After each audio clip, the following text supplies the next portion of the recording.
भारत के इतिहास के पन्नों में जीवंत एक ऐसा व्यक्ति जिसने अपनी आयु के 20वें वर्ष में पेशवाई के दायित्व को शिरोधार्य किया।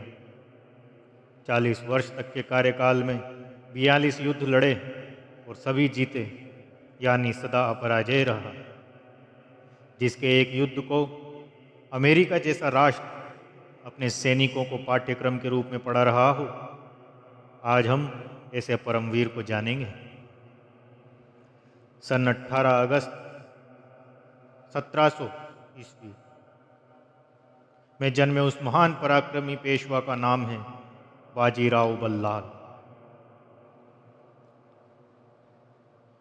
अगर मुझे पहुंचने में देर हो गई तो इतिहास लिखेगा कि एक राजपूत ने मदद मांगी और ब्राह्मण भोजन करता रहा। ऐसा कहते हुए भोजन की थाली को छोड़कर बाजीराव अपनी सेना के साथ राजा छत्रसाल की मदद को बिजली की गति से दौड़ पड़े। धरती के महानतम योद्धाओं में से एक अद्वितीय, अपराजय और अनुपम योद्धा थे बाजीराव बल्लाल। छत्रपति शिवाजी महाराज का हिंदवी स्वराज का सपना जिसे पूरा कर दिखाया तो सिर्फ बाजीराव बल्लाल भट्ट। अटक से कटक तक, कन्याकुमारी से सागर माथा तक केसरिया लहराने का और हिंदू स्वराज लाने के सपने को पूरा करने वाला था बाजीराव पेशवा। इतिहास में शुमार अहम घटनाओं में एक यह भी है कि 10 दिन की दूरी बाजीराव ने केवल 500 घोड़ों के साथ 48 घंटे में पूरी की, बिना रुके, बिना थके। देश के इतिहास में अब तक 2 ही आक्रमण ऐसे हैं जो तेज माने गए हैं।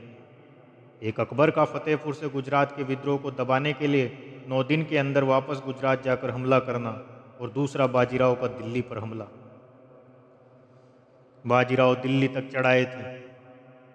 आज जहां ताल कटोरा स्टेडियम है, वहां बाजीराव ने डेरा डाल दिया। 19-20 साल के उस युवा ने मुगल ताकत को दिल्ली और उसके आसपास तक समेट दिया था। 30 दिन तक दिल्ली को बंधक बनाकर रखा। मुगल बादशाह की लाल किले से बाहर निकलने की हिम्मत तक नहीं हुई। यहाँ तक कि 12वां मुगल बादशाह औरंगजेब का नाती दिल्ली से बाहर भागने ही वाला था कि उसके लोगों ने बताया कि जान से मार दिए गए तो सल्तनत खत्म हो जाएगी। वह लाल किले के अंदर ही किसी अति गुप्त तहखाने में छिप गया। बाजीराव मुगलों को अपनी ताकत दिखाकर वापस लौट गए। हिंदुस्तान के इतिहास के बाजीराव बल्लाल अकेले ऐसे योद्धा थे जिन्होंने अपनी मात्र 40 वर्ष की आयु में 42 बड़े युद्ध लड़े और एक भी नहीं हारा। अपराजय, अद्वितीय। बाजीराव बिजली की गति से तेज आक्रमण शैली की कला में निपुण थे, जिसे देखकर दुश्मनों के हौसले पस्त हो जाते थे। बाजीराव हर हिंदू राजा के लिए आधी रात मदद करने को सदैव तत्पर रहते थे। पूरे देश का एक बादशाह जो हिंदू हो, ये उनके जीवन का लक्ष्य था। आप लोग कभी वाराणसी जाएंगे तो उनके नाम का एक घाट पाएंगे जो खुद बाजीराव ने सन 1735 में बनवाया था। दिल्ली के बिरला मंदिर में जाएंगे तो उनकी एक मूर्ति पाएंगे। कच्छ में जाएंगे तो उनका बनाया हुआ आईना महल पाएंगे। पूना में मस्तानी महल और शनिवार वाड़ा पाएंगे।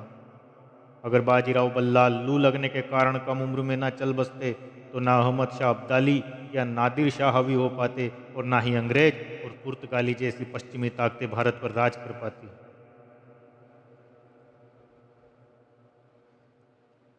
बाजीराव बल्लाल के बारे में अगले अंक में और विस्तार से जानेंगे। इस वीडियो में इतना ही।